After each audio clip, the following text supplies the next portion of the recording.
So we got a question from Zayhan, who says he's been training for 2.5 years. He's a 4-stripe white belt. And he says that in his gym, his home gym, he does really well, right? He does really well against the higher level white belts and the blue belts, no problem. But he says recently he went to another gym, a different gym, for some training. And he says that when he rolled with the higher level belts, the purples and browns, they toyed with him effortlessly. Just made him feel like he didn't know anything about jiu-jitsu.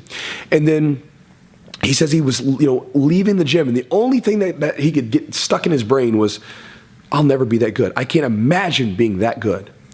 And he says that, it really has him sort of questioning himself a little bit because, he's been training for 2.5 years, and his coach he'll be up for promotion soon. And he says, I don't want to be promoted to blue belt. I don't feel like I'm worthy. He said his words were, I don't feel worthy of the promotion.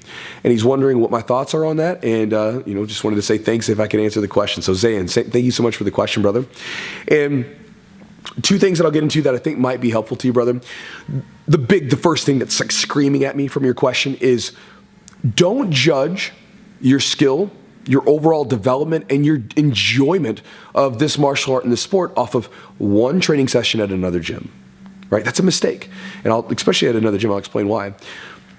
I was talking to my students the other day, and I was telling them how some of the purple belts that are in this gym give me more trouble during rolling than some of the black belts do in competition. And it's not a knock against the black belt.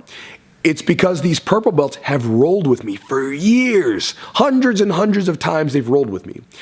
If you were to take the black belt that I've rolled against and then put them up against the purple belt, I think the black belt would beat them technically. I think they're better technically. But because that purple belt has rolled with me so many times, their body has gotten used to the patterns that I tend to develop for myself. And it sort of has a sixth sense about what to do and what not to do against Chewy. So they give me a lot more trouble. And in your gym, you probably have the same thing. You go into the gym, and there's some sort of pattern that exists, whether you know it or not, but you go into the gym, you have the same sort of environment, same mat, same bathrooms, same coaches, same people. You have maybe even same music. Your coach runs a particular class, a certain style, right, a similar class, and you learn techniques that might follow under a certain pattern, right, a certain style. When you go to a new gym, you are now in a new environment your body's not used to. You then have people that you're rolling with that you've never rolled with before, so there's no patterns that your body's able to grasp onto. So it's all adjusting on the fly. And that will wear you out a lot more, and a lot of times will cause you to feel like you're performing worse because you're in a situation where you just don't know, your body doesn't know what's going on. That's pretty common, right? And so you don't want to judge everything about your jiu-jitsu off that one experience in another gym. Because I guarantee you, if you were to roll with those people more and more and more, maybe like 6 months or so, you would start doing better against the people inside that gym. Because you'd start to pick up the patterns. The one caveat to this, right, is that you're a 4-stripe white belt. You should be able to be toyed with by brown belts and purple belts, because if they really want to, they should be able to put it on you if they want to. So don't judge your skill level off of rolling with them, because again, as a late white belt moving into blue belt, you're still a beginner, right? And they're advanced belts. They should be able to put it on you if they want to. The second thing, man, is that when you were saying that question, you were saying, I'm not worthy, and I don't think I'll ever be that good, right?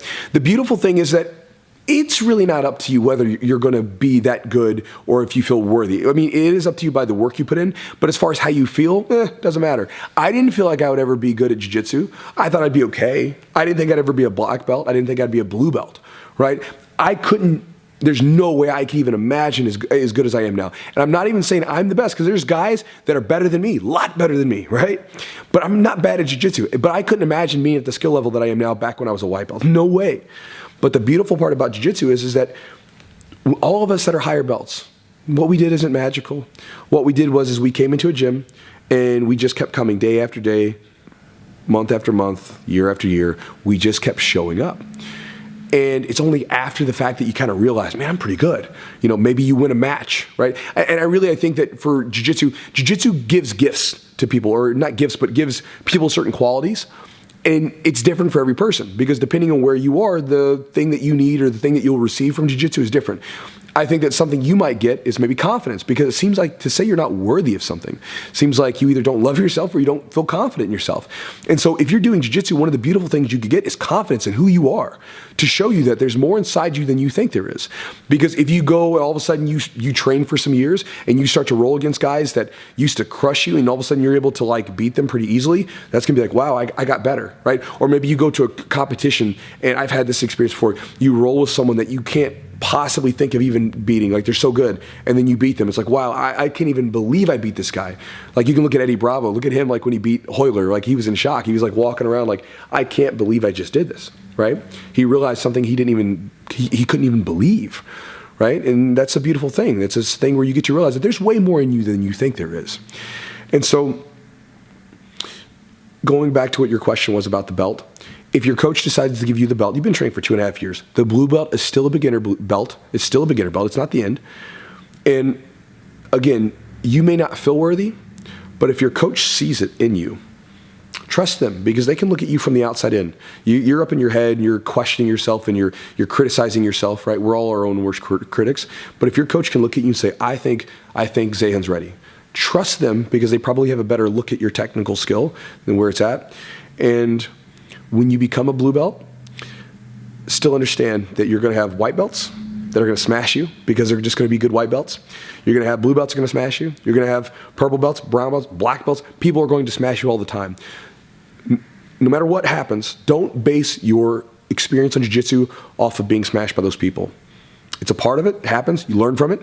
But don't base your whole enjoyment off of just those things. Don't base your whole sort of idea of your self-worth in jiu-jitsu off those things. So, all right, brother. I'm done. Zahan, thank you so much for the question, brother. I hope this was helpful.